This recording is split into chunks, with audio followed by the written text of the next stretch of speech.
Welcome to VVB9 news channel. NTR జిల్లా పెనుగంచిప్రోలు మండలం అకాల వర్షానికి కుదేలైన రైతన్నలు ఆరుగాలం పండించిన పంట నేలపాలైన దృశ్యాన్ని చూసి కన్నీరు మున్నీరవుతున్న కుటుంబాలు.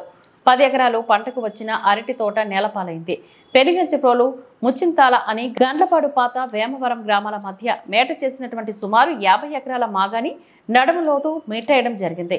అన్ని శాఖల అధికారులు అప్రమత్తమై జరిగిన నష్టాన్ని అంచనా వేసి వెంటనే ఉన్నతాధికారులకు ప్రభుత్వానికి అందజేసి ప్రజలను రైతులను కాపాడాలని కోరుతున్నారు.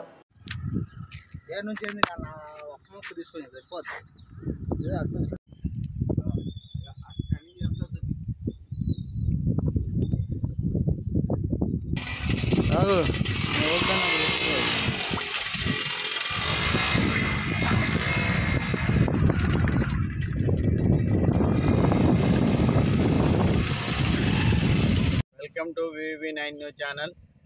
ఎన్టీఆర్ జిల్లా జగ్గయ్యపేట నియోజకవర్గం వచ్చవాయి మండలం పాత వేమవరం నుండి పెనుగంచిప్రోలు వెళ్ళే మార్గంలో రోడ్డు మొత్తం కొట్టుకొని పోయి ఇక్కడ ఉన్నటువంటి పైర్లు మొత్తం కూడా మాగాని మొత్తం కూడా మా ఉసుకతో మ్యాట్ వేయడం జరిగింది. రైతులందరూ కూడా కన్నీరు మున్నీరైతూ ఏం చేయాలన్నటువంటి వాళ్ళ ఆందోళన ఉన్నారు. కాబట్టి వెంటనే ప్రభుత్వం యుద్ధ ప్రాతిపాదికన ఈ నష్టపోయిన రైతాంగాన్ని కూడా ఆదుకోవాలని, అదేవిధంగా మ్యాటలు వేసిన అటువంటి ఈ ఇసుకను మొత్తం కూడా వెంటనే యుద్ధ తొలగించేసి రైతుల యొక్క కష్టాలను తొలగించాలని ప్రభుత్వాన్ని కోరుతున్నారు. కాబట్టి సంబంధిత ఆయా శాఖల అధికారులందరూ కూడా అప్రమత్తమై వెంటనే ఈ రైతులకు జరిగిన ఈ నష్టాన్ని వెంటనే కనుక మీరు పనులు ప్రారంభించి రైతన్నలకి తోడుగా నిలవాలని ప్రతి కుటుంబం కోరుకుంటుంది ప్రభుత్వాన్ని.